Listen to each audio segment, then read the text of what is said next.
Bom, então, se eu quiser contar uma história com um princípio, que tenha assim um princípio que seja simbólico, eu só me comecei a dedicar realmente e só comecei a ser identificado realmente como crítico de dança quando comecei a escrever no Público. E isso foi no verão de 2006, quando o Público me ligou. Na altura, a Bárbara Reis era editora de cultura e me propôs, de terem ouvido algumas pessoas que queriam fazer uma substituição. O Daniel Tércio tinha saído do Público, creio que ia para o Expresso na altura, ou coincidiu mais ou menos com essa saída. Eles estavam à procura de outras pessoas para poderem escrever. E ligaram-me e propuseram-me, depois de lerem alguns textos meus, propuseram-me ir ver um espetáculo, que era O Sonho de uma Noite de Verão, pela Companhia Nacional de Bailado, e fazer-lhes uma proposta, e depois, enfim, depois gostaram desse texto e contrataram-me. Mas isso não é o princípio, porque, na verdade, eu comecei a escrever muito antes. Eu comecei a escrever num blog, na altura, em 2001 ou 2002, a blogosfera estava a começar, e eu criei um blog chamado O Melhor Anjo, que, de alguma maneira, prolongava um trabalho que eu já vinha, enfim, na altura não era bem um trabalho, mas prolongava um olhar que eu tinha sobre os espetáculos, porque eu venho da produção, da produção de teatro, e prolongavam um olhar sobre os espetáculos. O que acontece é que os textos que eu escrevia, porque tinham uma dimensão de reflexão muito grande, acabaram por, numa altura em que não havia, a blogosfera estava a começar e, portanto, não existiam blogs dedicados às artes do espetáculo. Este blog tornou-se um bocadinho o sítio onde toda a gente ia cair, e tomou uma dimensão que eu não estava a contar e, portanto, levou-me a pensar que, numa dimensão ética, que era muito simples, na verdade. Eu sentia que não podia estar a produzir espetáculos e ao mesmo tempo a escrever sobre espetáculos. E, portanto, deixei de produzir, cansei-me também de produzir e na altura a produção era ainda mais difícil do que agora. E, portanto, comecei a escrever. Isso fez com que eu procurasse um conjunto de contextos onde pudesse desenvolver esta minha vontade, que na altura estava muito ligada ainda ao teatro. E, portanto, eu comecei sobretudo a escrever textos de teatro, até porque eu tinha passado pela Faculdade de Letras numa especialização em estudos de teatro, tinha tudo o que era uma dimensão ligada à análise de espetáculos e uma análise formal e académica e muito séria e muito importante, que me estruturou também, com a Maria Helena Serolho e com a Maria João Brilhante, e com todos os teóricos pós-estruturalistas franceses e alemães. Portanto, a dança não era ainda uma área que eu cobrisse, mas os espetáculos aos quais eu me dedicava no blog eram espetáculos que, tal como aqueles que eu tinha estado a produzir, viviam numa fronteira muito híbrida entre o teatro e a dança. Na altura, nós chamávamos-lhes pluridisciplinares, era uma categoria que havia sido inventada enfim, pelo sistema oficial, pelos apoios às artes, e, portanto, eram espetáculos pluridisciplinares e que cruzavam. Não só eles tinham uma dimensão, eram pós-dramáticos, mas nós na altura não utilizávamos o termo porque não sabíamos o que era o pós-dramático, não o tínhamos lido ainda em primeira mão, e o que aconteceu foi que os espetáculos caíam não só nessa fronteira entre o teatro e a dança, mas eram feitos por pessoas que vinham do teatro e da dança.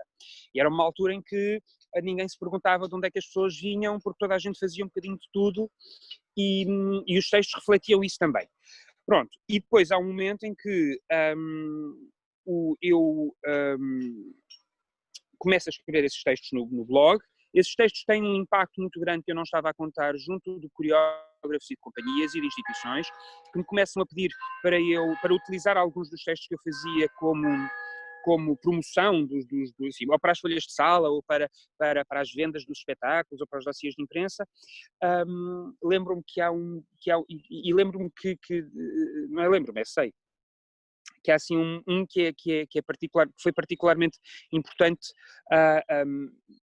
porque é um bocado a partir daí que começa a história com a dança, porque eu escrevi um texto sobre um espetáculo do Tiago Guedes chamado Trio, que se apresentou na Culturgest em 2004, acho eu, sim, acho que é 2004.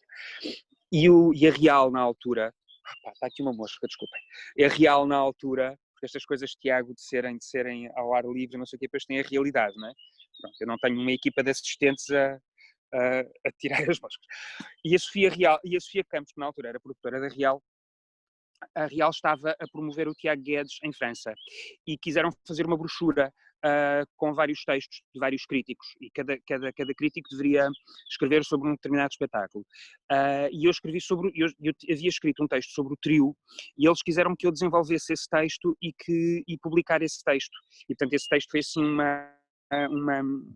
foi também o primeiro texto que eu publiquei num contexto internacional, e sei que foi um bocado esse texto que deu uma abertura maior e que foi a partir daí que eu comecei, que foi daí, enfim, esse texto foi recomendado, outros textos foram recomendados, mas esse eu sei que teve alguma importância porque foi lido por muita gente, e pronto, se eu hoje provavelmente aquele texto está cheio de pretensões e de vícios que eu reconheço e que, enfim, que não é enfim, é um texto, é o que é. Pronto, e portanto, o que acontece é que quando eu cheguei ao público, eu e a Luísa Robô chegámos ao mesmo tempo, porque eles convidaram algumas pessoas e depois propuseram-nos aos dois irmos ver o mesmo espetáculo, então o Sonho da Noite de Verão. E depois escrevemos dois textos muito distintos, e a Bárbara Reis disse-me que não tinham conseguido escolher com qual dos dois é que queriam ficar, e decidiram ficar com os dois, comigo e com a Luísa.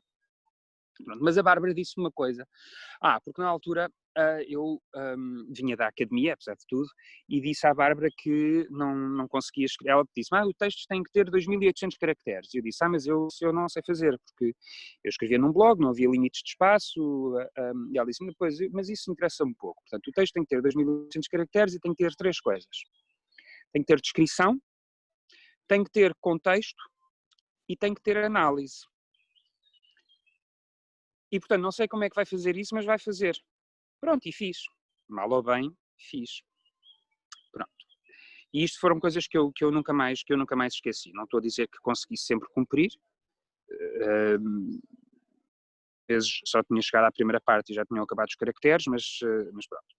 Bom, o que acontece é que chega a um jornal como o Público, que tem uma carga simbólica enorme e um papel fundamental na definição daquilo que é a história da dança, nomeadamente em Portugal, porque o jornal acompanha, a crítica da dança do jornal acompanha o surgimento da nova dança portuguesa, tudo o surgimento das instituições e o modo como as instituições é feita a partir do discurso dos artistas, e não como acontece noutros países em que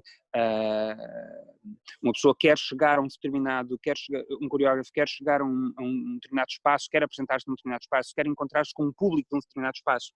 Isso em Portugal não existia, não é? E em Lisboa isso não existia, as instituições têm exatamente os mesmos anos da criação contemporânea, e portanto as instituições não tinham identidade e fizeram a sua identidade a partir dos discursos dos artistas. Pronto, e portanto há aqui uma relação muito, muito direta e muito intensa entre a construção de um contexto e a constituição das identidades destas instituições. Isto é uma teoria que eu também estou a desenvolver, mas que na verdade, se nós formos comparar aquilo que são todas as críticas de dança são sempre. Havia uma coisa que o público que nós tínhamos que pôr no público e que não acontecia no Expresso, por exemplo, que era, nós tínhamos que indicar o local onde o espetáculo havia sido visto, o dia, como é que a plateia estava, para que nós soubéssemos a partir de que sítio é que estávamos a falar. E isto pode parecer um pormenor, mas isto tem a ver com uma questão que é muito importante e que provavelmente nós vamos chegar lá, que é as críticas não são os espetáculos. As críticas não se substituem aos espetáculos e as críticas são sobre aquele dia, naquela sala, com aquele público. Então, interpretações daquilo que se passou naquele momento. Não são sobre a carreira inteira dos espetáculos. E isto é uma diferença que tem a ver com uma ética também, é uma diferença fundamental para se perceber o modo como se encara a dança. Os artistas podem encarar a dança e os coreógrafos podem encarar a dança e os críticos devem encarar a crítica. Pronto, e portanto eu cheguei ao público, comecei a escrever, isso teve um impacto gigantesco também no número de visitantes do próprio blog, no impacto que o meu nome teve, porque ainda por cima eu não vinha da dança, eu não frequentava os mesmos circuitos dos coreógrafos, não havia dançado, portanto, tudo aquilo que era homem, portanto, tudo aquilo que são os preconceitos habituais estavam lá e faziam parte do discurso crítico sobre o crítico, não é? E, portanto, foi muito simples, portanto, como eu não fazia parte de nenhum circuito, a minha escrita era muito mais seca e muito mais áspera e muito mais violenta, era assim entendida, e era muito arrogante também, não é que às vezes não continua a ser, mas pronto, e esse é o início. A minha experiência enquanto espectador é uma experiência completamente falsa, porque na verdade eu nunca fui propriamente espectador, não é? Porque eu comecei a trabalhar muito cedo e portanto comecei a trabalhar muito cedo no teatro, não é? E portanto eu nunca me soube sentar numa sala a ver um espetáculo, porque tendo vindo de produção e depois tendo passado para a crítica e depois para a programação e depois para as políticas para a cultura, eu sento-me numa sala de espetáculos a observar tudo e a olhar para tudo aquilo que se está a acontecer como sendo parte de um fenómeno que vai muito para lá, em que aquilo que está a ser apresentado é só uma coisa que está a acontecer no meio de outras. E, portanto, para mim, por exemplo, é muito difícil estar numa sala a ver um espetáculo e saber que estão objetos que estão em cena que ainda não foram utilizados, saber a duração do espetáculo e pensar assim, isto não vai acabar enquanto não forem àquele sítio, enquanto aquele objeto não for mexido, enquanto aquele... Então, mas quantos atores estão no elenco e quantos é que faltam entrar? Portanto, eu penso nestas coisas, eu conto o número de projetores, eu vejo as pessoas que estão à volta, portanto, eu estou permanentemente a pensar em tudo e vou tomando notas sobre tudo o que está a acontecer, vou tomando notas sobre as reações das pessoas, vou tomando notas sobre outras coisas que me lembro, sobre ligações que faço, sobre coisas que tenho que fazer no dia a seguir, pronto. E portanto essa ideia de ser espectador pressupõe, tu estavas a dizer, uma pessoa nunca deixa de ser espectador e é verdade, mas uma pessoa nunca deixa de ser também a função que tem. A questão está em saber se nós sabemos se nós sabemos distinguir aquilo que é aquilo que são as nossas vontades de espectador e aquilo que é a nossa missão enquanto profissional. Eu demorei algum tempo a acertar o passo e a perceber o que era aquilo que eu gostava e aquilo sobre o qual eu teria que escrever. Eu não tenho a certeza de que seja uma pessoa muito justa e que tenha sido e que seja uma pessoa muito justa e que não tenha, na maior parte das vezes, sido muito pouco generoso com artistas que, independentemente do espetáculo ser um desastre, estavam a tentar, não é? E, portanto, eu fui muito pouco generoso na maior parte das vezes. E depois fazia uma outra coisa que era quando gostava muito. E gostava de uma forma exacerbada. Mas houve uma coisa que quando tu começas a escrever, e eu comecei a escrever assim, não é? Portanto, não foi... Escrever para mim é uma coisa técnica. Não tem ciência nenhuma, é uma técnica. Na verdade, escrever interessa-me muito pouco. Interessa-me pensar. Escrever aborrece-me substancialmente porque não é nada de fascinante. Há outras pessoas, por exemplo, a Maria José Fazenda, quem eu gosto muito, tem uma outra forma de escrita, não é? O texto surge quando ela está a escrever, para mim não. Para mim o texto surge muito antes e, portanto, escrever é só pô-lo em prática. E, portanto, eu posso interromper um texto em qualquer momento, no meio de uma frase, e ir-me embora e fazer outras coisas e voltar umas horas depois e sei exatamente onde... E depois escrevo o texto e depois posso mudar as coisas todas, porque tudo aquilo faz sentido. Quer dizer, acho eu. O Vasco Câmara que dizia que a grande vantagem em editar os meus textos é que existiam 4 ou 5 textos dentro do meu texto e, portanto, era só editar conforme aquele que se queria. E, portanto,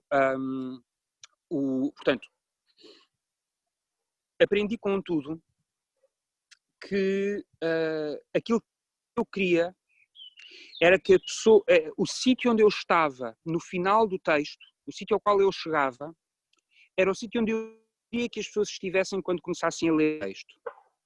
E, portanto, queria escrever para as pessoas que, de alguma maneira, sentiam que, isto é uma coisa que eu fui aprendendo com o tempo, não é? Que sentiam que aquilo não era para elas, ou que não se conseguiriam relacionar, mas que de alguma maneira o texto as ajudava, não necessariamente sobre o espetáculo, porque a maior parte das vezes o espetáculo já não acontecia, mas sobre outras coisas que elas veriam mais tarde e que aquele texto sobre aquele espetáculo que elas já não veriam as ajudava a interpretar, a guiar, a orientar. Mas isto há várias formas de se conseguir. Por exemplo, eu abomino textos que terminam com perguntas. Eu acho que se nós precisamos de terminar o texto com uma pergunta, é melhor que comecemos o texto outra vez a partir dessa pergunta, porque se nós terminamos... Isso foi uma coisa que eu aprendi com a Maria Helena Seródio, que é, se um texto termina com uma pergunta é porque nós não sabemos responder, então se nós não sabemos responder, tudo aquilo que nós escrevemos para trás não interessa. Portanto, se calhar, é preciso começar com a pergunta. E eu começava sempre com dúvidas, não é? Para mim, é uma coisa um bocadinho absurda e é um exercício retórico e de imaginação, não sei o quê, mas imagina o seguinte: ok, eu tenho que escrever, tenho um deadline, tenho um prazo, tenho que ler uma série de coisas também para me documentar, para poder documentar melhor os meus argumentos, mas não vou escrevendo à medida que vou lendo, não é? Eu leio tudo. E depois há um momento em que, ok, então agora vou escrever. E é assim. Percebes? E, portanto, eu não escrevo, eu não leio enquanto escrevo. Eu leio tudo, eu penso tudo e depois começo a escrever. E é assim uma coisa de pronto, está bom. Ajuda a ter deadline, porque isso significa que, ok, eu sei que naquele dia, aquela página daquele jornal vai lá ter um texto meu. O que é que acontece para aquele texto surgir é uma coisa que eu não sei. Sei apenas que ele surge. E, portanto, isso dá-te uma relação com a escrita, que é uma relação muito mais livre, porque, ao contrário da relação que os artistas têm com a escrita e com a crítica, para mim é profundamente inconsciente, eu tenho noção, mas é como se os textos não substituem os espetáculos, eles vivem num equilíbrio muito difícil entre serem atentos e conscientes que aquilo que eles estão a escrever é aquilo a que as pessoas vão aceder uns anos mais tarde sobre aquilo que foi o espetáculo e ao mesmo tempo serem completamente efêmeros, ainda mais efêmeros do que os próprios espetáculos. Portanto, este enigma é o enigma que me interessa, é o enigma que me motiva. É como é que tu escreves um texto que, não se substituindo ao espetáculo, é a porta de entrada para tu poderes ir compreender esse espetáculo, mas não é mais importante do que o espetáculo. É só a possibilidade de, e ao mesmo tempo, dizeres algumas coisas sobre o que é esse espetáculo. E, portanto, eu fui aprendendo a escrever. Fui aprendendo a dosear. Fui aprendendo a cruzar referências, fui aprendendo a pensar e fui, sobretudo, aprendendo a saber a partir de onde é que eu falava. Dou-te um exemplo, que para mim foi também assim de mudança. Houve um dia em que a Companhia Nacional de Bailado, acreditando que os meus textos tinham interesse e que podiam aguentar um programa, me propôs que eu escrevesse, vai-vos dar um problema de raccord, não é? Se eu tirar o casaco. Mas pronto. Que eu escrevesse um texto para um programa para um programa que eles haviam concebido que juntava o Fight, que juntava o Forsyth, que juntava a Olga Roriz, que juntava o Vasco Balenkamp e o Balanchine, acho eu. Acho que era isso. Ou o Hans van Manen, já não me lembro. Bom, eu sei que era... Bom, e eles fizeram isto foi em 2006. Portanto, foi pouco depois de eu ter começado a escrever no Público. Porque eu estava a viver em Berlim, portanto, sim, foi em 2006, acho eu. Assim. Bom, e eles pediram para eu escrever esse texto. E eu odeio encomendas, porque as encomendas pressupõem que as pessoas sabem o que é que as pessoas sabem o que é que querem. E eu nunca sei o que é que quero quando vou escrever. Portanto, eu odeio encomendas. Aceito, porque tenho que aceitar, mas tenho sempre imensa vontade de desistir. E tenho uma relação muito má com textos que são encomendados, porque nunca gosto daquilo e escreveria sempre outras coisas. Bom, mas uma pessoa também tem que pagar as contas, não é? E, portanto, às vezes tem que aceitar. E, portanto, aceitei. Só que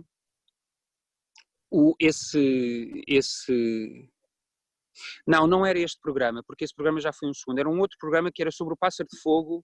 Era o Pássaro de Fogo e uma outra coisa qualquer.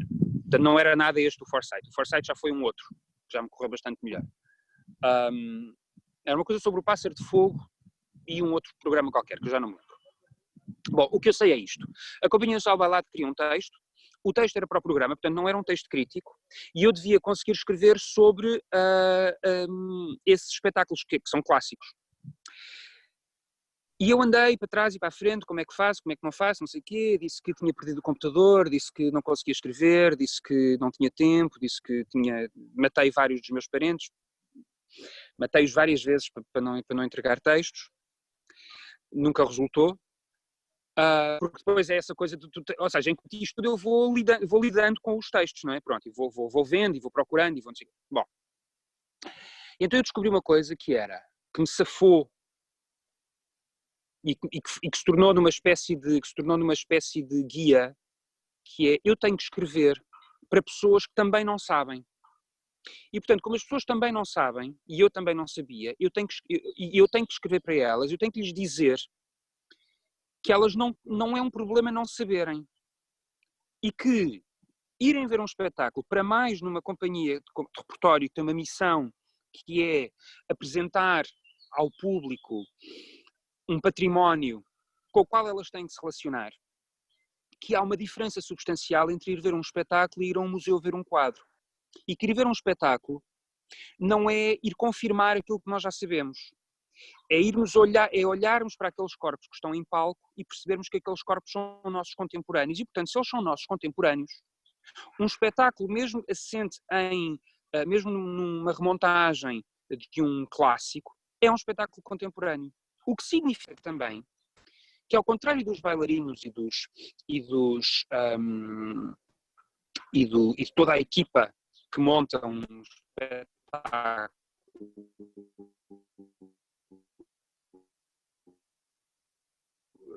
de dança na companhia de repertório, os espectadores não têm que saber, não é? Não têm que saber. Têm que saber se aquilo funciona. Têm que saber se o efeito foi criado.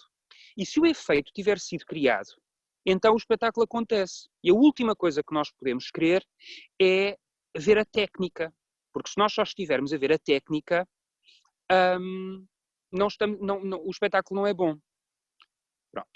Por isso é que é impossível para mim escrever sobre música clássica ou ler críticas de música clássica, porque quando dizem que o terceiro violino ao quinto acorde falhou não sei o quê, que devia ter tido a nota não sei o quê, eu não sei do que é que eles estão a falar. E, portanto, eu nunca soube escrever para dizer, há outros críticos que sabem fazer e que sabem fazer melhor do que eu. Eu não sei identificar um bom fouetté de um mau fouetté. Eu sei se aquilo criou impacto ou não. E então o que é que eu descobri? Desenvolvi uma teoria nesse texto, que era experimentem ir ver um espetáculo sem sem quererem confirmar aquilo que vocês sabem. Portanto, experimentem ir ver o Lago dos Cisnes ou Pássaro de Fogo para descobrirem isto como um espetáculo contemporâneo sobre pessoas que têm as mesmas dúvidas do que vocês, só que a grande diferença é que elas estão em palco e vocês estão na plateia.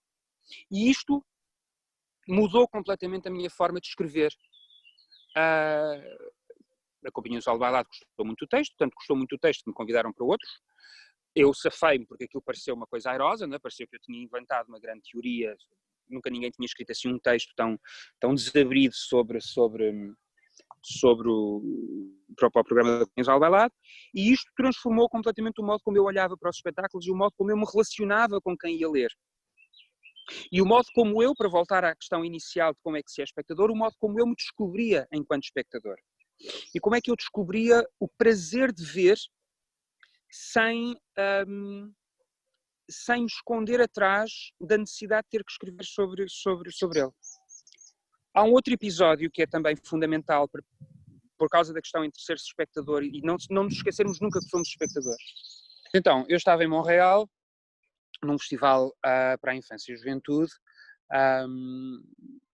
e a convite da Associação Portuguesa de Críticos de Teatro, e portanto, ou seja, eu já estava a entrar já estava a viver por inteiro da crítica, não é? Mesmo que isso não se traduzisse num income, mas pronto, uma pessoa vivia, na altura vivia. E eu estava nesse festival e nós víamos espetáculos, enfim, de manhã à noite. Ainda por cima eram espetáculos para crianças, à noite não havia, pois era para crianças. Portanto, enfim, de manhã muito cedo até e depois do almoço, até antes da sesta. Bom, e eu eu não me lembro exatamente o que era o espetáculo, ou de quem era o espetáculo, sei que era um Dom Quixote em marionetas, e nós sentávamos ao lado, no meio dos miúdos, e ao meu lado está uma miúda, que me pergunta o que é que eu estou a... porque o espetáculo tinha começado, não é? E portanto eu tirava notas, não é? E há uma miúda que está ao meu lado, que me pergunta o que é que eu estou a fazer. Eu disse-lhe, estou a tirar notas, não é? Eu sou crítico, e o que é isso? Isto durante o espetáculo. E o que é isso? Então eu tenho que ver o espetáculo, e depois tiro umas notas, e depois escrevo um texto, e depois digo se o espetáculo é bom ou é mau. E ela diz-me assim, então mas e vês o espetáculo? E eu fiquei assim, olhei assim para ela, tipo, não disse what the fuck, porque na altura não sabia dizer what the fuck em francês, mas pensei assim, esta miúda, tipo, ela tem razão, eu não estava a ver o espetáculo. Eu estava a tomar notas sobre uma coisa sobre a qual eu haveria de ter que escrever, mas eu não estava a ver o que estava a acontecer. E, portanto, todos estes exemplos que eu vos tenho estado a dar são exemplos que decorrem não de uma formação, as críticas fazem-se assim, porque isso eu tinha tido, não é? As críticas, e nunca segui nenhuma. As críticas fazem-se assim, há uns questionários que nós temos que seguir, que nos orientam, que podemos interpretar os signos e os significados e os significantes e conseguimos defender o mundo inteiro a partir de uma mesma grelha. Mas depois há outra forma, que é nós estarmos presentes, do mesmo modo que estão aqueles intérpretes em palco e aqueles espectadores a assistir. E é por isso que eu reforço a ideia, que defendi sempre, que as críticas não são para substituir os espetáculos. São sobre aquele momento. E às vezes acerta-se e outras vezes não. Foi dialogar e provar aos artistas que eu nunca poderia estar no mesmo sítio onde eles estavam, que haviam trabalhado durante meses, às vezes anos, para a construção de um espetáculo e sabiam sempre que estariam insatisfeitos porque no momento em que aquilo estreia já queriam mudar coisas e todos os dias mudarem coisas. E depois chegar alguém, vê um espetáculo que dura 40 minutos, 1 hora, 2 horas e depois tem X horas para produzir um texto que vai fixar aquilo que o espetáculo foi, que vai dizer aquilo que o espetáculo foi. Não. Vai dizer aquilo que eu acho que foi. E isto é a parte mais difícil. E é preciso um desassombro gigantesco e um desapego enorme e uma descrença absoluta no poder inquisidor da palavra para poderes viver livre e consciente de que não estás a fazer nada para acabar com as carreiras dos artistas, para os condenar. a não ser que eles te irritem subejamente, que os espetáculos sejam... Uma coisa é ser um espetáculo que falha, que é fraco, que falha. Uma coisa é um espetáculo que é eticamente reprovável, e eu vi alguns, e às vezes escrevi. São espetáculos em que eu acho que os artistas sabiam mais do que aquilo que estavam a fazer, que eram desonestos. E às vezes fui muito violento, e aí fui conscientemente violento. Isso trouxe consequências. Relações que se cortaram, círculos dos quais uma pessoa foi excluída, consequências que até hoje perduram, imagens que se criam, factos que se ficcionam, convites que não recebes, mas percebes, eu nunca fui também de qualquer maneira não é, como diz o Groucho Marx, eu nunca faria parte de um clube que me aceitasse como sócio, portanto eu sempre fiz as coisas um bocado, meti o pé na porta e portanto entrava, né? Portanto sempre criei as minhas coisas, sempre criei os meus circuitos e tanto me dá se era mais aceito, menos aceito. Para já é preciso explicar que o contexto era muito distinto do que é hoje, não é?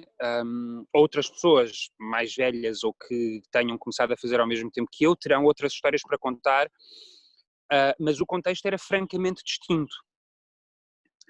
Era de tal maneira distinto que não havia muito.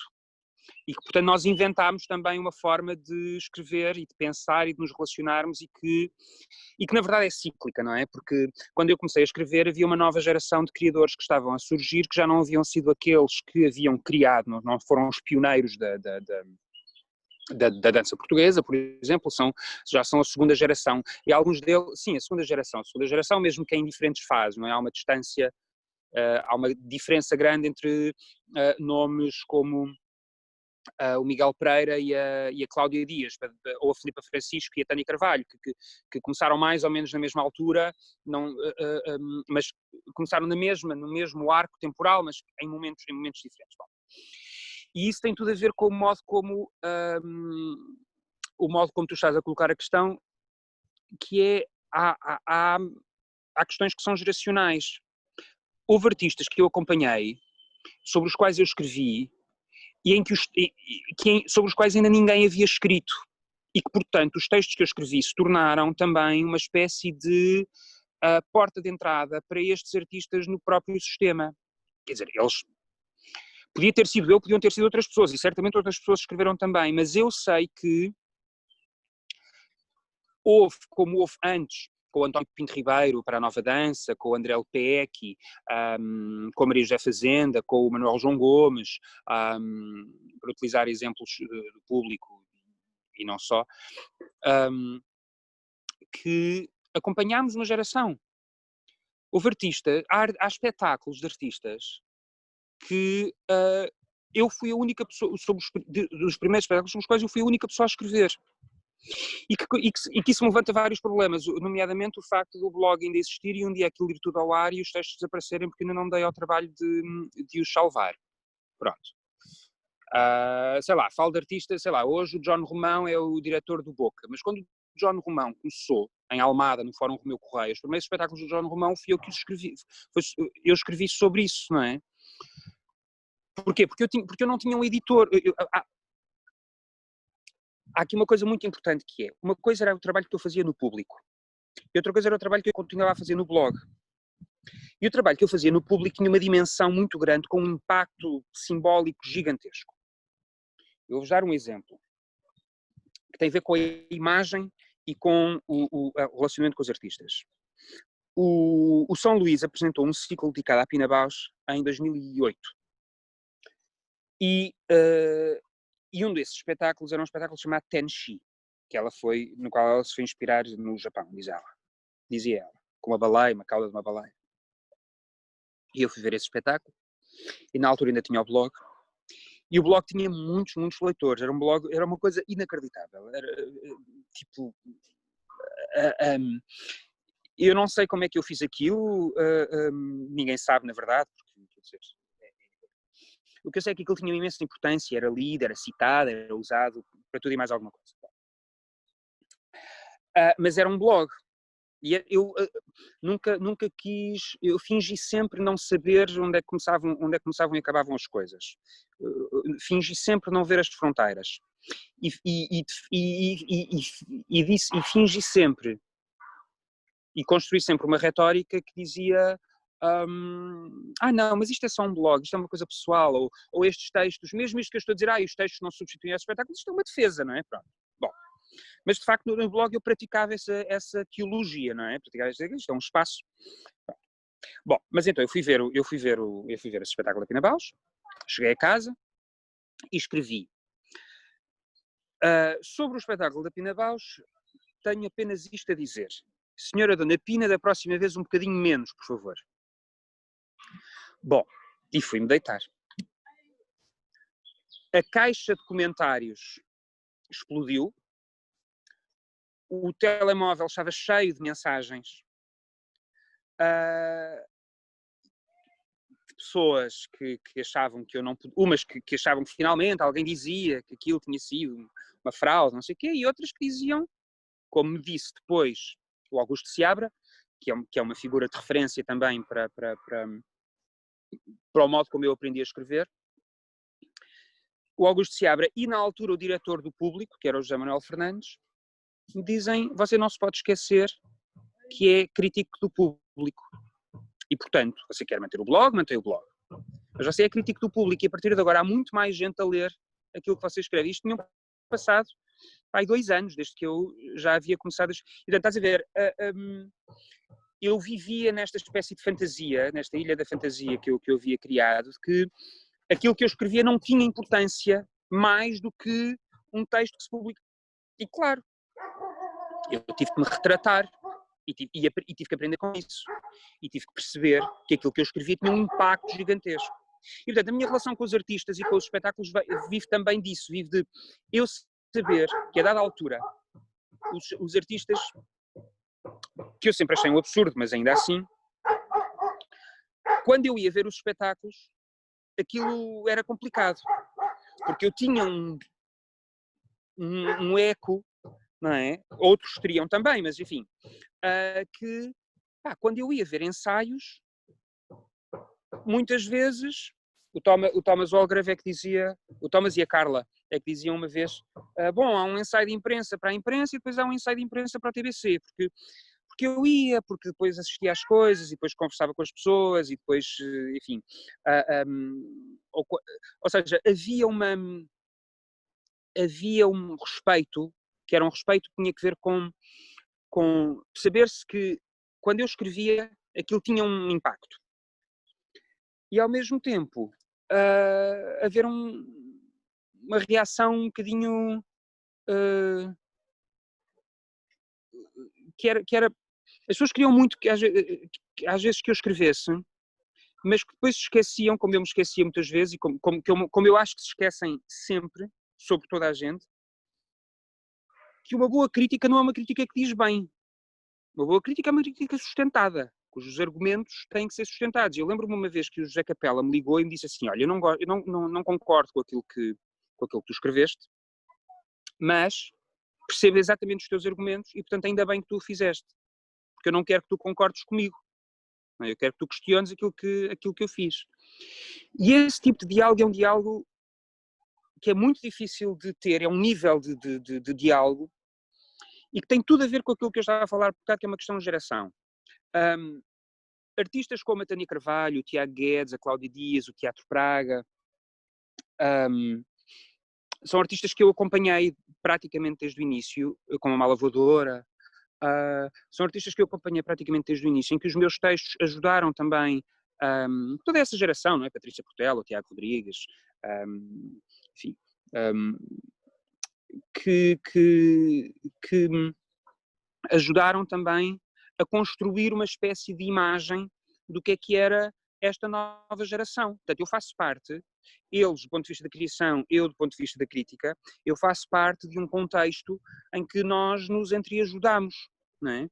Eu escrevia sobre artistas que ainda não... Eu havia decidido que o blog não haveria de escrever sobre as coisas que já existiam, sobre as quais já se escreviam nos jornais. E, portanto, eu fui escrever sobre os outros, sobre os que não apareciam.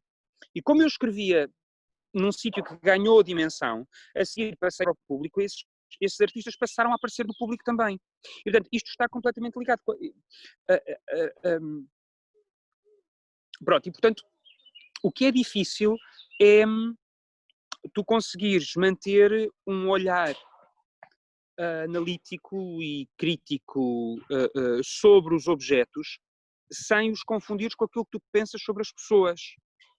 Há artistas há pessoas que são artistas cujo discurso não me interessa nada.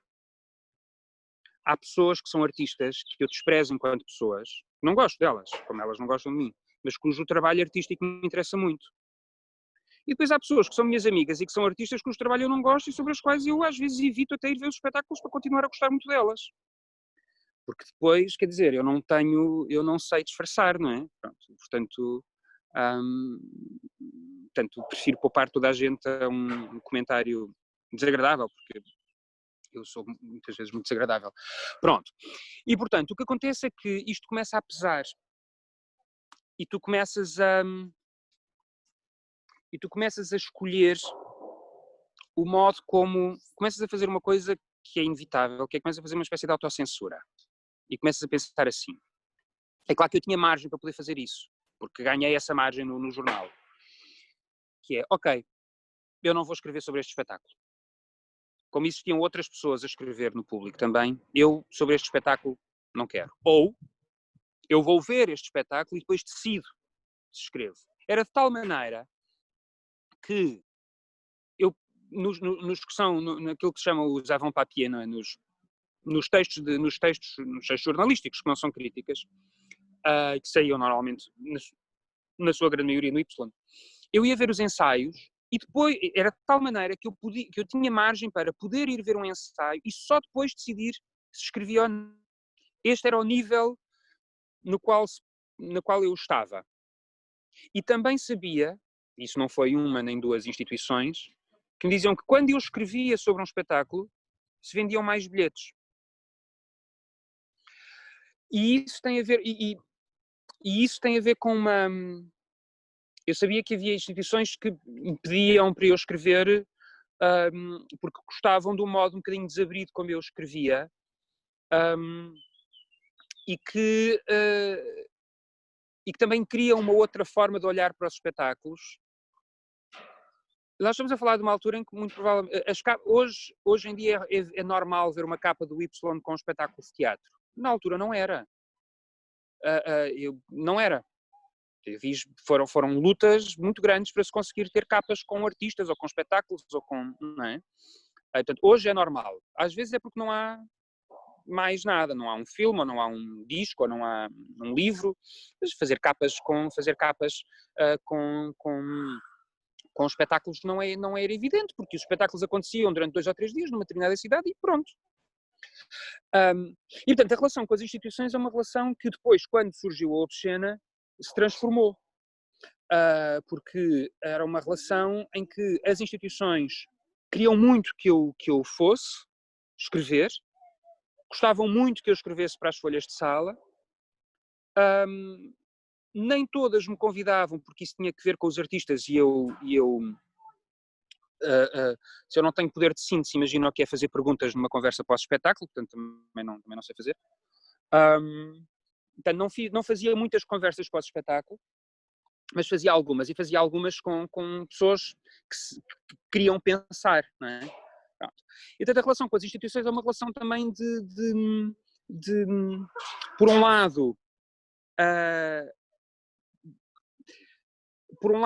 gostavam muito que eu escrevesse, por outro lado, preferiam que eu muitas vezes não escrevesse, porque, se eu não gostava de um espetáculo era mais complicado. É claro que eu estou a ouvir-me e isto parece uma coisa de uma altivez e de uma arrogância, que se eu ouvisse alguém a falar assim, tipo, acho que lhe dava assim 2 bufetadas, mas a verdade é que eu não estou a dizer que isto é a realidade, eu estou a dizer que isto é a imagem que eu tinha. Portanto, a realidade será outra coisa e é melhor contada por outras pessoas. Bom, de qualquer maneira, eu tive sempre uma relação muito boa com as instituições, ao ponto de, no ano em que acabou o Ballet Gulbenkian, eu escrevi um texto. Porque entretanto eu depois comecei a viajar e depois comecei a comecei a viajar. Porquê é que eu comecei a viajar? Porquê é que eu comecei a publicar lá fora? Havia uma outra coisa que eu queria, depois podes colar isto na parte de trás, que é para além da coisa de não se terminar com uma pergunta, do texto poder ser o ponto a partir do qual a pessoa se pode relacionar com o espetáculo, de um texto nunca substituir um espetáculo, e de escrever sobre artistas que não cabiam, não tinham ainda chegado ao mainstream, não é? Ao mainstream qualificado, para utilizar uma expressão muito feliz do António Pinto Ribeiro, que é o meio onde todos nós nos movemos, basicamente. Marginais é o teatro comercial, esses é que são os verdadeiros marginais, porque nós é que vivemos no meio da... Havia uma outra coisa que eu havia decidido que queria fazer, que era, eu queria participar e contribuir para nivelar a criação contemporânea em Portugal com aquilo que se fazia lá fora.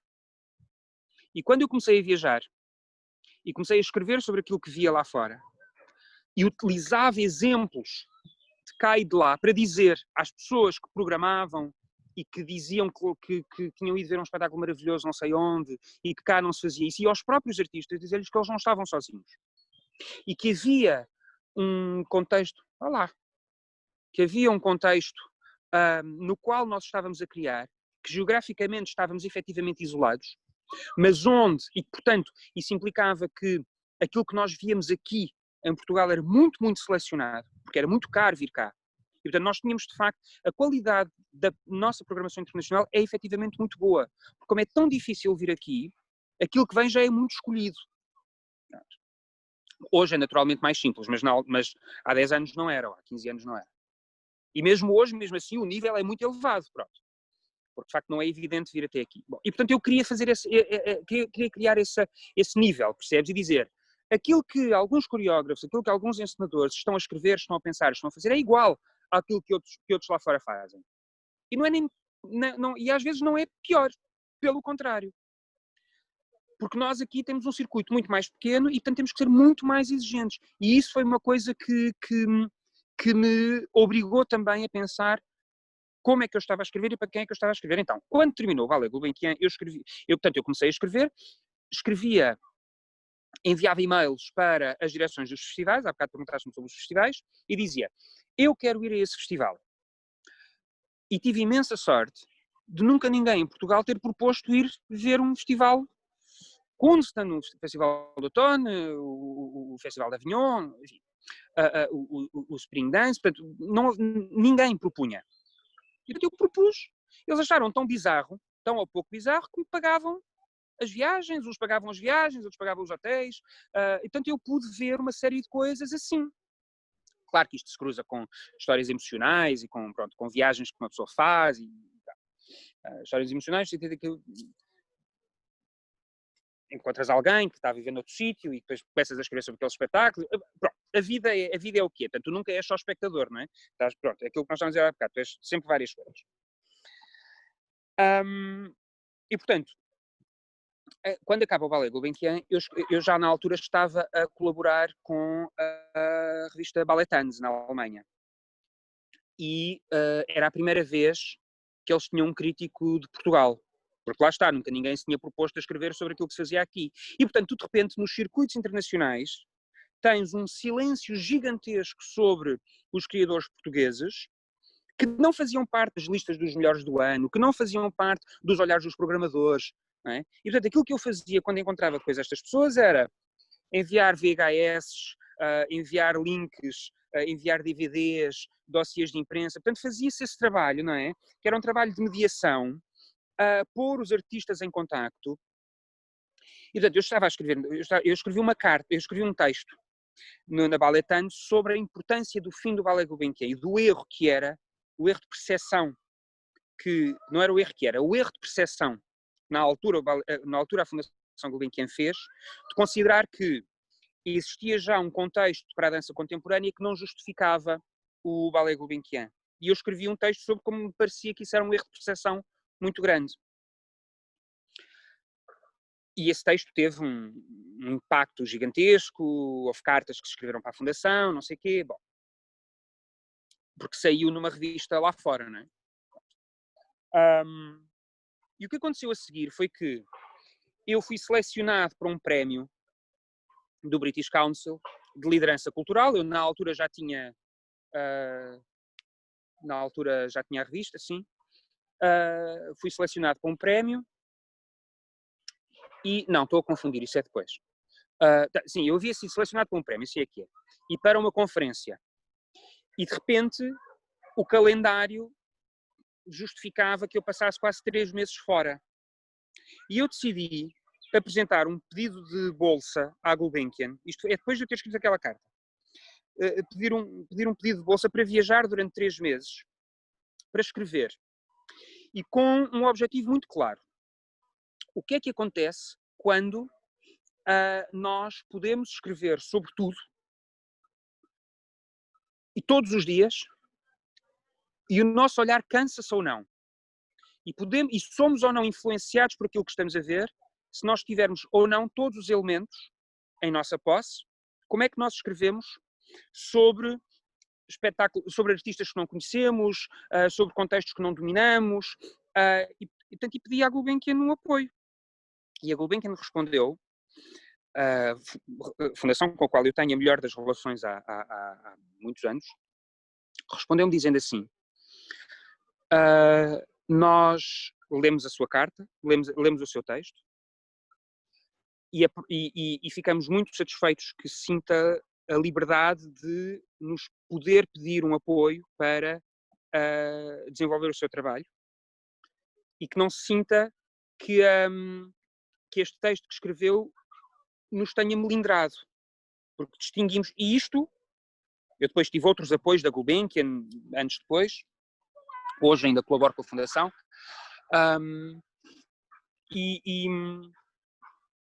e esta relação com as instituições, como aconteceu com Serralves durante muito tempo, com a Cristina Grande, não é? E todos os textos que eu escrevi, todas as conversas que lá fiz, como aconteceu com o Teatro Nacional São João, que são instituições que foram também elas fundamentais para me darem condições para eu poder escrever e pensar e conhecer os artistas.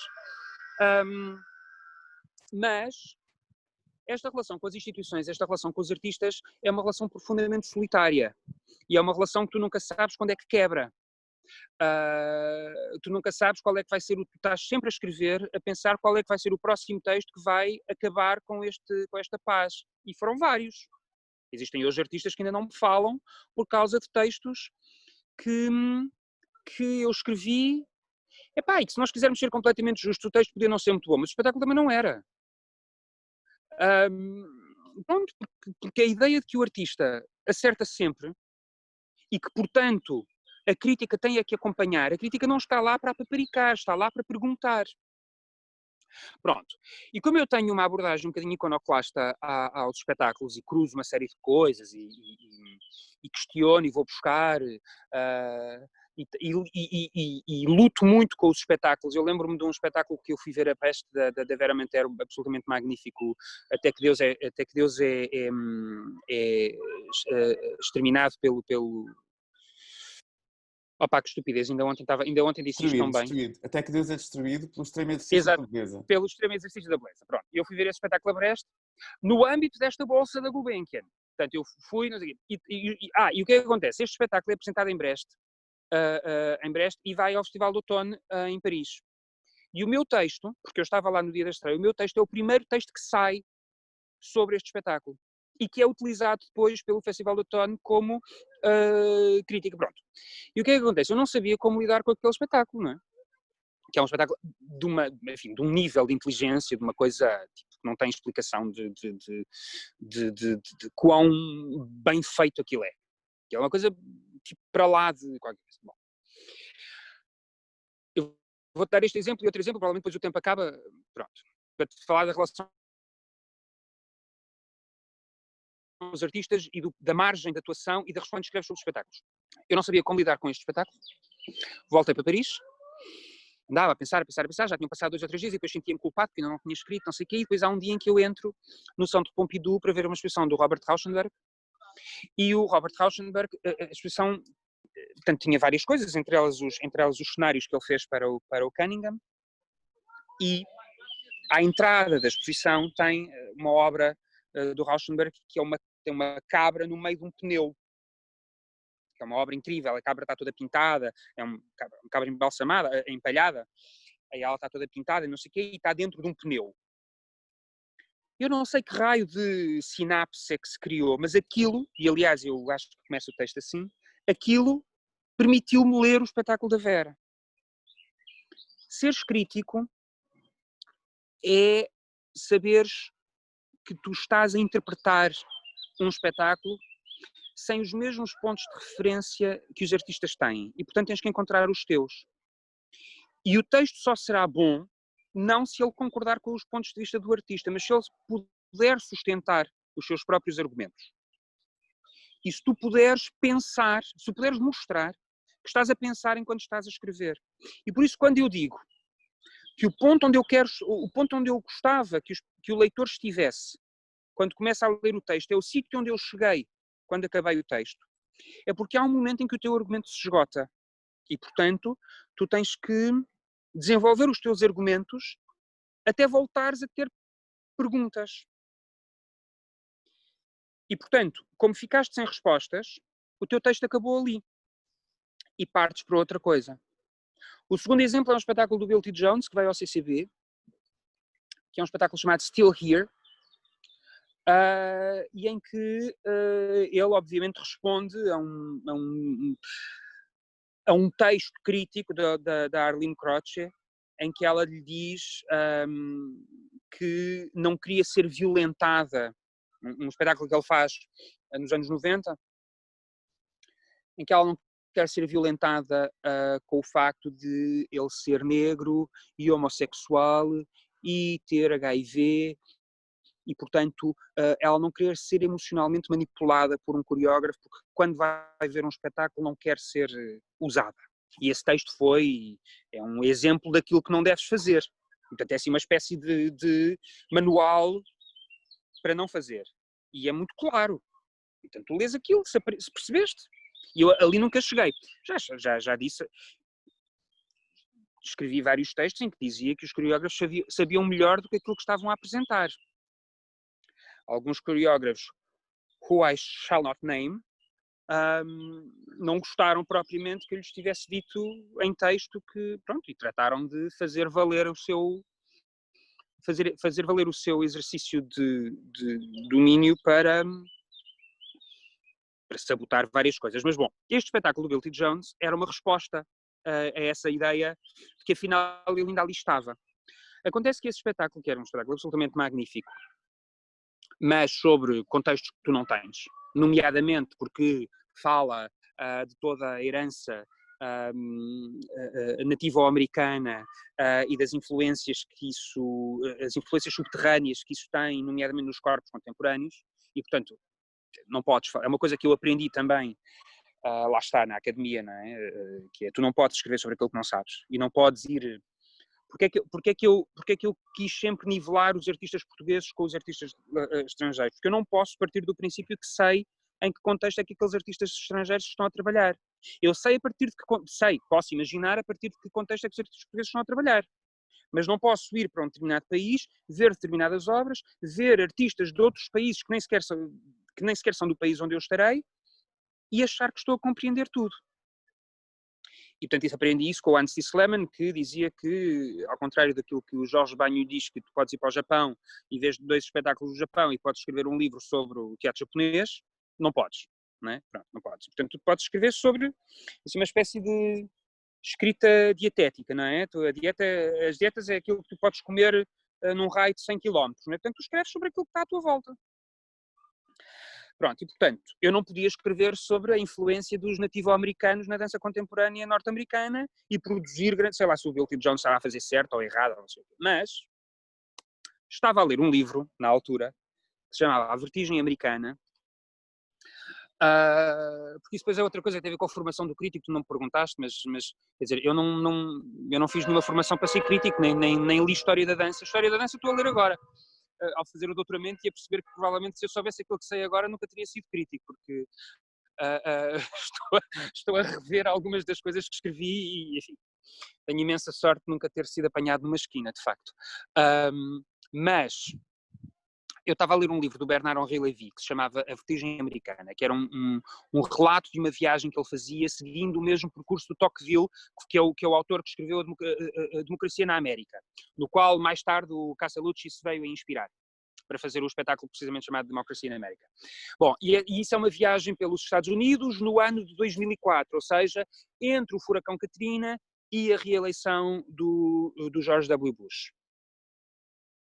E por algum acaso eu estava a ler este livro quando vou ver o espetáculo do Bill T. Jones. E a minha crítica ao espetáculo, a minha análise ao espetáculo, é na verdade uma leitura do livro da Vertigem Americana, é verdade uma leitura do espetáculo a partir daquilo que eu estou a ler no Vertigem Americana.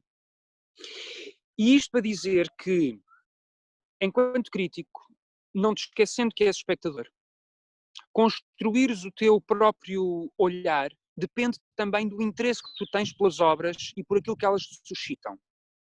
E uma coisa é tu produzires um comentário, que é aquilo que os blogs são, e é aquilo que as redes sociais são.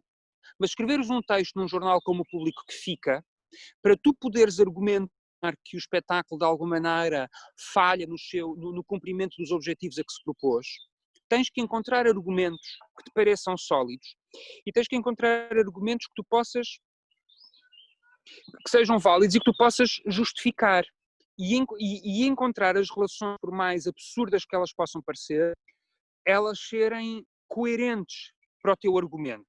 E depois se as pessoas concordam ou não é outra coisa, mas elas têm que perceber aquilo que tu queres dizer. E isso, de alguma maneira, resume a relação, para responder à questão com as instituições ou com os artistas ou com os espetáculos, é uma relação de tentativa de aproximação. Tu procuras aproximar-te. Às vezes és compreendido, outras vezes não. Mas se as pessoas perceberem de onde é que tu vens ou a que é que tu queres chegar, elas não precisam concordar contigo. E as relações serão muito melhores, ou serão tão melhores quanto elas forem capazes de compreender que tu podes ser uma alavanca importante para se pensar em outras coisas. Bom, na verdade, eu sou a pior pessoa para falar sobre a ideia de que a crítica só existe num sítio, não é? Porque, na verdade, eu comecei na internet, passei pelo jornal, criei uma revista que era uma revista online, e, portanto, eu serei a última pessoa a dizer que a crítica só deve existir na imprensa. Contudo, há uma coisa que nos últimos anos aconteceu, que é a confusão entre crítica e comentário. Aquilo que nós possamos escrever nas redes sociais não é uma crítica, mesmo que alguns críticos façam críticas no Facebook. A crítica obedece a princípios que são inalteráveis desde que eles surgiram, desde que ela surgiu no final do século XIX, não é? Que é, ela tem como objetivo guiar. E para ela poder guiar, ela tem que ser identificada e tem que ser acessível.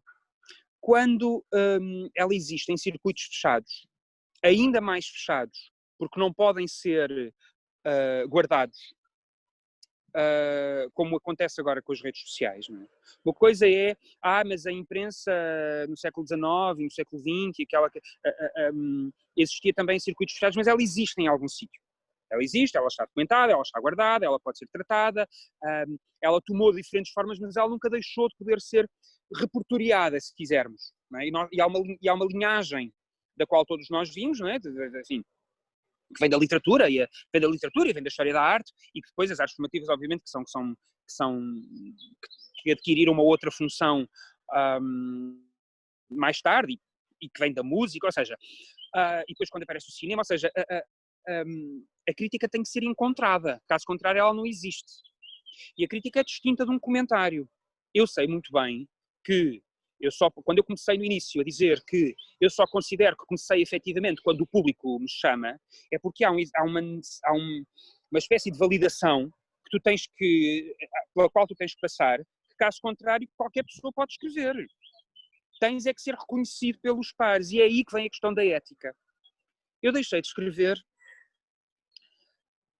por uma questão ética também.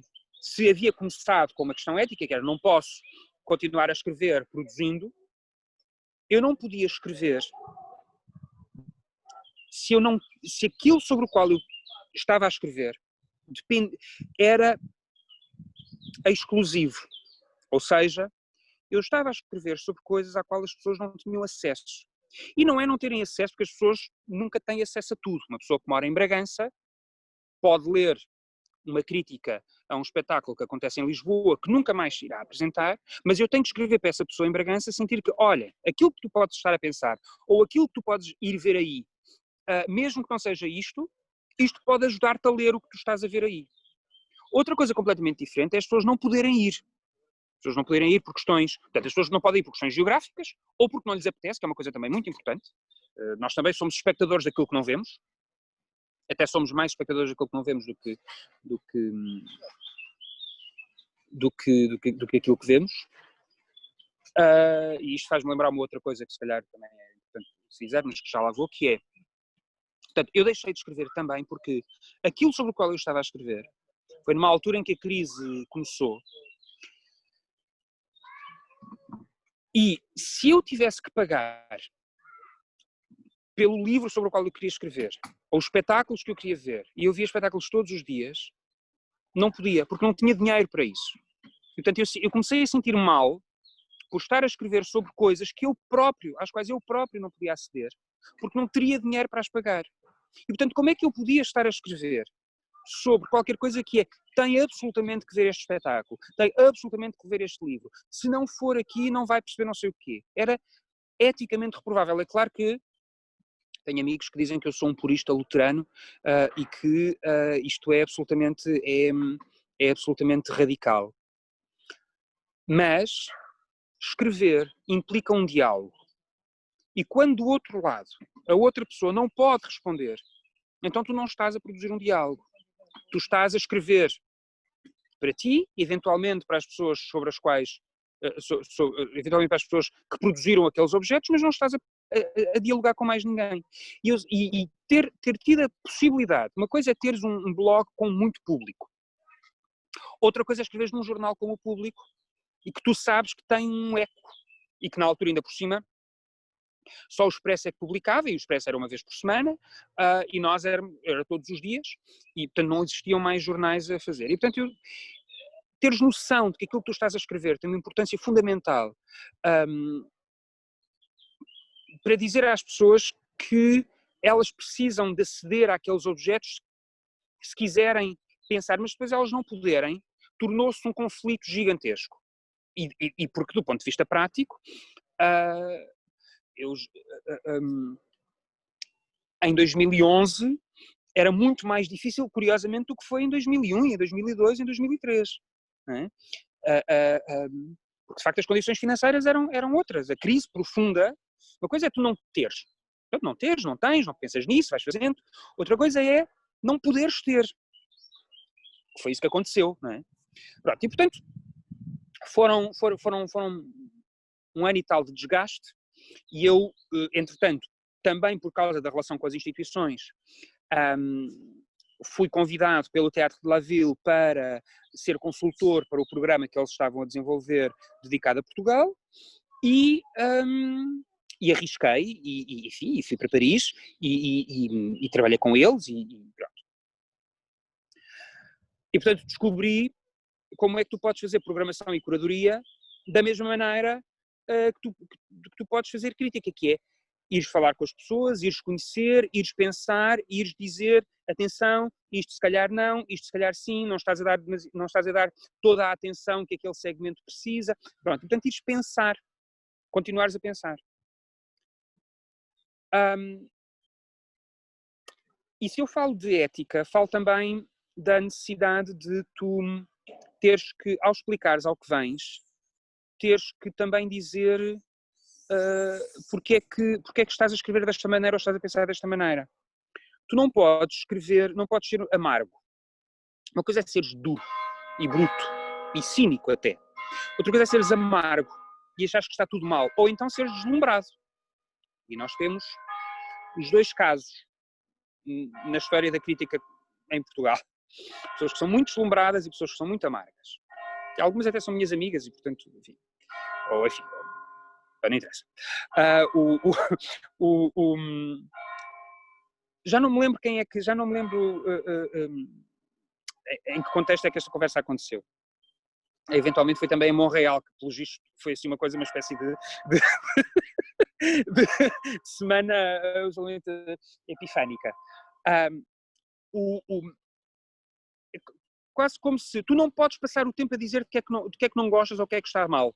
Ou a fazer só críticas negativas ou críticas positivas. De vez em quando tens de dizer do que é que gostas. De vez em quando tens de dizer, é aquilo. Então de vez em quando tens de escrever uma crítica positiva. Ou de vez em quando tens de escrever uma crítica negativa para poder balançar as coisas. Mas tens que te travar de alguma maneira. Eu lembro-me de um espetáculo do Raymond Hogan, o Swan Lake 4 Acts, que veio à Culturgest e que eu havia visto 2 anos antes, creio, em Paris. E eu gostava tanto daquele espetáculo, tanto, que eu senti que não sabia escrever sobre aquele espetáculo. E que, portanto, qualquer coisa que eu escrevesse era redundante, porque eu estaria a babar-me sobre... E, portanto, decidi não escrever. E depois arrependi-me, porque o texto que saiu era menos interessante do que aquilo que eu poderia escrever. Mas, de qualquer maneira, teres noção de que às vezes tu não te bastas para um espetáculo tem também a ver com ética. E tem a ver com aquilo que tu queres que seja comunicado. Que é uma espécie de pesquisa permanente que deve alimentar a ideia, deve alimentar aqueles que tenham a ideia de quererem fazer crítica.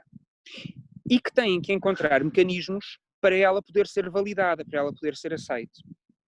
Eu tenho muitas reservas de que nós possamos dizer que a crítica existe da mesma maneira, independentemente do sítio onde ela está a existir, onde ela está a ser feita.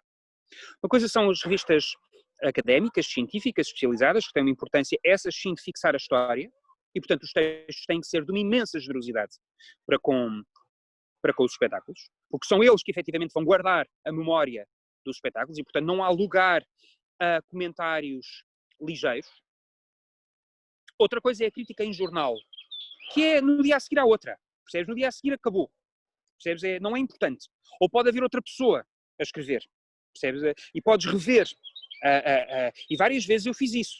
Várias vezes eu, uns textos depois, voltava a uma coisa que havia escrito antes. Várias vezes fiz metacrítica, não é? Outra coisa completamente diferente são conversas pós-espetáculo, que eu fiz várias com os espectadores, que sempre gostei muito de fazer, ou seminários. Eu e o Tiago Guedes montámos, nos primeiros anos do Materiais Diversos, montámos um ateliê, na altura não havia, assim, com aquela dimensão, e eu, na organização, eu trabalhei durante 3 meses, aliás, há um texto que eu fiz agora para o catálogo da Materiais Diversos, exatamente sobre o que é que foi essa experiência, que é como é que tu, de repente, trabalhas com as pessoas durante 2 ou 3 meses, antes do espetáculo, antes do festival começar, para elas não terem medo de pensar. Não é? Portanto, eu fiz isso em vários sítios. A da altura, tipo, durante 4 ou 5 anos, passei a vida a fazer isso, não é? Pronto, em tudo quanto era festival. Tem a ver com as relações, com os programadores que estão nos sítios, que também participam e que depois te convidam e querem importar modelos e não sei o quê. E eu não tenho a certeza, eu tenho a certeza de que hoje não faria uma revista como a Obscena. Eu tenho a certeza que hoje não escreveria como escrevia aquilo. Mas também tenho a certeza de que o modo como eu escrevia hoje não tem grande lugar. Porque nós vivemos num paradoxo entre toda a gente pode falar e dizer o que lhe apetece, não sei o quê, mas está toda a gente muito sensível. E, portanto, toda a gente fica muito assustada com tudo. Se eu hoje escrevesse críticas como aquelas que escrevi sobre alguns coreógrafos, diretores de instituições, hoje diretores de instituições, vencedores de prémios, professores em escolas, quer dizer, este parque já estava enterrado neste parque, não é? Pronto. Que ainda por cima é ótimo, porque a terra é boa, pode-se matar sem grande, pode-se enterrar sem grande drama. E floresce. Portanto, eu não tenho a certeza de que hoje exista capacidade para a autocensura não vingar. E, portanto, a autocensura ser o primeiro passo que tu dás antes de começares a escrever. Uma coisa é seres consciente e dizer assim, este argumento não é muito sólido e, portanto, é melhor não escrever isto. não é? Ou, pá, eu não gostei e, portanto, vou aqui escrever uma coisa... Outra coisa é a autocensura. É tu sentires que os teus textos... Porquê? Porque é muito bom que quando tu queres fazer crítica, não queres fazer outra coisa. E não queiras ter sido outra coisa e não teres conseguido.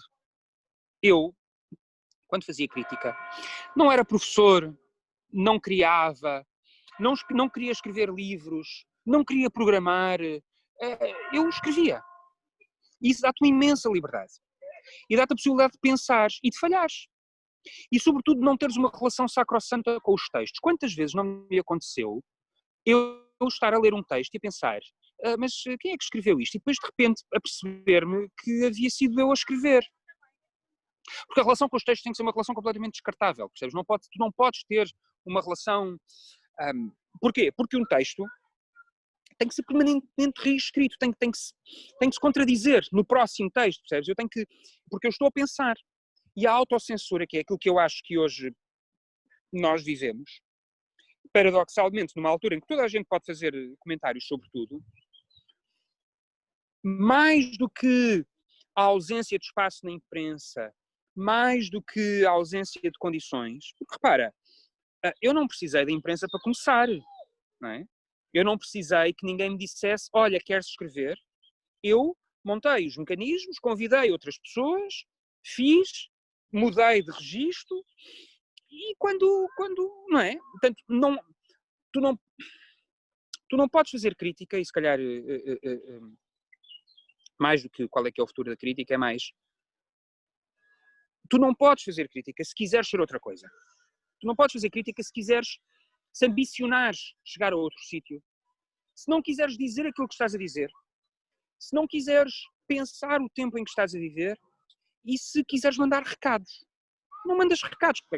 Queres mandar recados, pegas o telefone e ligas às pessoas. Houve sempre uma coisa que me irritou muito, ainda no outro dia dizia isso à Patrícia Portela. Lá está, alguém que conheço há 20 anos, não é? Portanto, fomos e contava-lhe uma história de um espetáculo que eu fui ver, muito preocupados, porque eu vinha ver e depois não tive palco naquele dia e que estavam muito preocupados, tiveram que mostrar aquilo nos ecrãs e depois explicar e disse, não se preocupem, porque eu também já vi muita coisa e, portanto, e sei como é que vocês são e, portanto, não se preocupem. E, de repente, eu tive a conversar com estes artistas, não é? E passado aí 1h30 eles dizem assim, mas pronto, falaste, muito bem, muito obrigado, as suas perguntas e tal, mas nós ficámos sem saber o que é que tu pensavas realmente daquilo que viste. E disse assim, olha, mas se calhar era melhor não, porque não é importante aquilo eu não vou fazer uma crítica, portanto, não, mas gostávamos mesmo, isso aqui, bom, mas se calhar é melhor não. Não, mas, bom, então se querem, está bem. Mais 1h30 de conversa. Aquilo que eles tinham feito era um desastre, não é? Pronto, deixava eu. O que acontece é que passado 2 semanas ligam-me e dizem assim, olha, se pudesses vir ver o espetáculo outra vez, porque nós mudámos algumas coisas de acordo com aquilo que tu havias dito, e eu disse assim, mas porquê?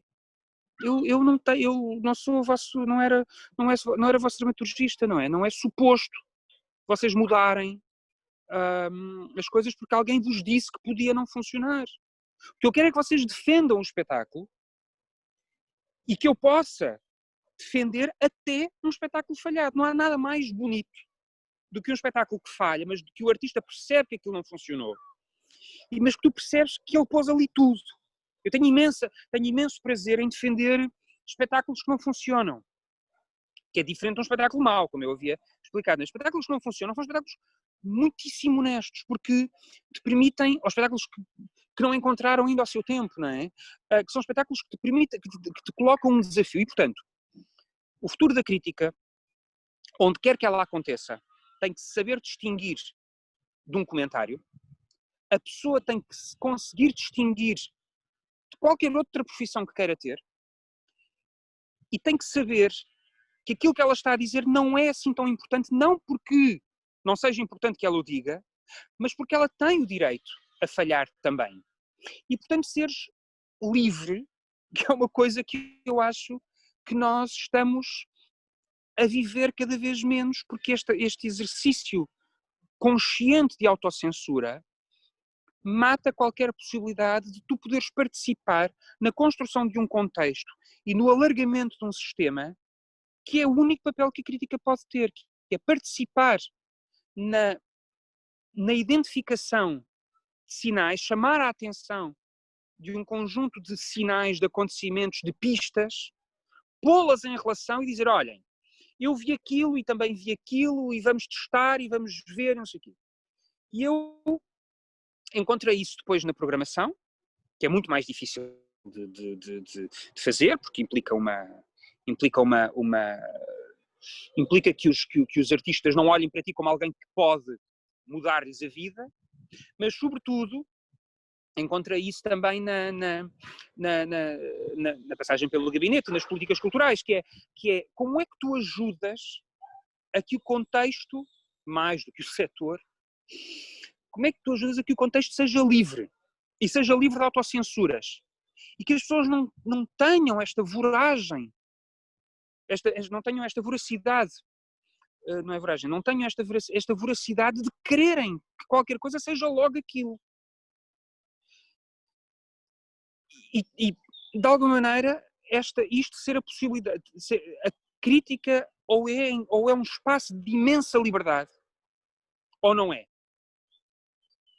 E, portanto, ser um espaço de imensa liberdade não é dizer bem ou dizer mal, não é ajudar a construir carreiras ou destruir carreiras, não é querer publicar num determinado sítio em detrimento do outro, é ser livre. E ser livre é ser coerente nos textos que escreves e teres uma ética. E ou tu tens uma ética que vais aprendendo a montar, ou és completamente... ou passas o tempo a ensinar. Assim, há uns críticos, não é? Pessoas que eu prezo muito, que vocês irão entrevistar, que disseram aí os nomes de algumas delas, que acham que o papel da crítica é vocês têm que ler estes livros, vocês têm que perceber isto desta maneira, só estes autores é que estão certos. Epá, como é que tu vais falar para alguém, incluindo os próprios artistas, dizer-lhes, olhem, aquilo que vocês estão a fazer, outros fizeram, mas vocês acrescentam, ou contrariam, ou fazem menos que... E os espectadores sentirem que não têm que ter medo dos espetáculos. Para que é que te serve escrever uma crítica que diga às pessoas que elas são burras, que elas não perceberam? E porquê que que direito é que eu tenho? Isto aconteceu uma vez num espetáculo na Culturgest. A sala inteira de pé, a aplaudir. E eu estava sentado a perceber o que é que se está a passar. Eu não posso achar que aquelas pessoas é que estão erradas. Não é? Portanto, eu tenho que escrever um texto e dizer assim, meus amigos, olha, aquilo não é para mim. Não é? Mas eu tenho que perceber porque é que vocês o fazem. E, portanto, para terminar com um exemplo de alguém que toda a gente gosta imenso de bater, porque normalmente falta cultura histórica, não é? Que é uma coisa que também ajuda a que as pessoas leiam várias coisas. E que é. Quando morreu o Maurice Béjart, o Maurice Béjart é alguém que, se as pessoas estiverem lembradas, é fundamental para a dança contemporânea, desde a Anne Teresa de Kersmacher, à Maggie Marin, à própria ideia de espetáculo. Não é? Maurice Béjart morreu, mas é preciso ter uma vontade de querer abordar. Portanto, o Maurice Béjart morreu, eu fiz o obituário do Maurice Béjart, escrevi sobre a importância, não é, do Maurice Béjart, e depois houve um espetáculo que veio ao Coliseu, Le Presbytère, com uma coisa pirosa que dói, mas fascinante. Com figurinos do Versace, como diz a Naomi Malone no Showgirls, e estás a ver, podia citar o Lago dos Cisnes, cito muitas vezes, mas acho muito mais graça a citar o Showgirls, que olha, foi para mim fundamental para perceber o que é que era a noção de dança-espetáculo, por exemplo. Chacun ses références, chacun son Yvonne Rainer, não é? Pronto. E com música dos Queen e figurinos do Versace, não sei o quê. E eu fui ver aquele espetáculo, aí escrevi um texto, era uma coisa. A quantidade de detratores, como é que é possível o Y dedicar 2 páginas ao Maurice Béjart?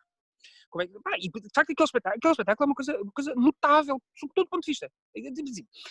Não há coreógrafos portugueses, nem não há coreógrafos, de uma maneira geral, que saibam o que é uma noção de espetáculo, que aquilo funciona de princípio ao fim.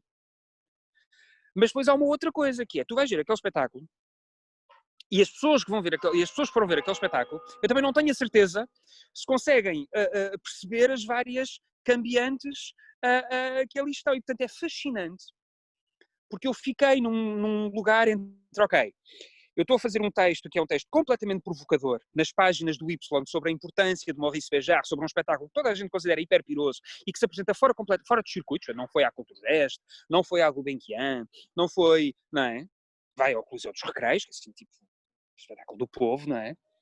Mas as pessoas que vão ver provavelmente também não leem o Y, não é? Isto para fazer generalizações grosseiras, não é? Que é uma coisa que também uma pessoa faz muito bem. E isso é fascinante, porque então, de repente, as pessoas para quem eu estou a escrever o texto não vão ver o espetáculo. As pessoas que vão ver o espetáculo não vão escrever o texto. Portanto, aquilo serve para quê? Aquilo serve para tu, enquanto crítico, encontrares um espaço de liberdade e dizer assim, meus amigos, atenção, isto não é tudo só da mesma maneira. Nós somos todos influências uns dos outros. E podemos, efetivamente, e devemos cruzar essas referências, e os críticos têm então a obrigação de acreditar que estão a escrever para outras pessoas que pensarão como eles, sejam artistas, sejam instituições, sejam programadores, sejam público, e que, portanto, não está sozinho. E, portanto, se não está sozinho, pode falhar. Já existem, hoje não, quer dizer, quando eu fiz a especialização em estudos de teatro na Faculdade de Letras em 2002, já existia uma das cadeiras, chamava-se Análise de Espetáculos. Hoje existe, por exemplo, a ESAD, a Escola Superior de Artes e Design das Caldas da Rainha, tem uma cadeira chamada Análise de Espetáculos, ou seja, existe, mas não forma críticos, não é? Por exemplo, pessoas como o Rui Pina Coelho, eu, a Rita Martins, saímos dessa fornada, não é? O Rui é do ano anterior a mim, creio. Ou seja, a análise de espetáculos existe, mas é uma análise de espetáculos que é muito importante e é muito interessante o modo como ela era dada, porque aquilo que faz é chamar-te a atenção para um conjunto de autores, mas depois tu tens que saber escrever, não é? Não é saber escrever, tens que saber pensar. E isso não... Existem, obviamente, que normalmente as pessoas que fazem... Agora começam a aparecer mais, mas as pessoas que fazem cursos de curadoria e de programação poderão desenvolver... Mas em artes de espetáculo não existe isso ainda não existe, não é? Portanto, ninguém vai fazer um curso de formação para crítica. Que, curiosamente, nunca ninguém se lembrou, em tantos cursos de escrita criativa, haver um curso para crítica, não é? Eu fiz vários ateliês, alguns deles por exemplo, fiz, na altura, com o Alcântara, a Obscena tinha uma rede europeia com outras revistas e nós organizámos vários ateliês, mas tu podes fazer ateliês, eu dei vários, organizados em festivais, os festivais têm muitos ateliês críticos, ou seja, existem... Mas, portanto, tu vais construindo essa carreira. A Associação Internacional de Críticos de Teatro e a Associação Portuguesa de Críticos de Teatro têm feito um trabalho notável de procurar encontrar condições para que as pessoas possam estar durante 1 ou 2 semanas, às vezes menos, mas a acompanhar espetáculos, porque um crítico faz a ver, faz a pensar. Ninguém é crítico de profissão, não é? Pronto. Quer dizer, pode ser, mas... Quer dizer, eu era, João Carneiro é, quer dizer, não temos outra profissão. Mas até essa zona meio ambígua é de uma imensa liberdade. E, portanto, a formação tem a ver com ética, percebes? A formação tem a ver com ética, tem a ver com... Tu podes fazer a tua formação em filosofia, em história, em literatura, onde for, mas não podes, e isto é muito importante, não podes ser crítico se não tiveres conseguido, só porque não conseguiste ser outra coisa.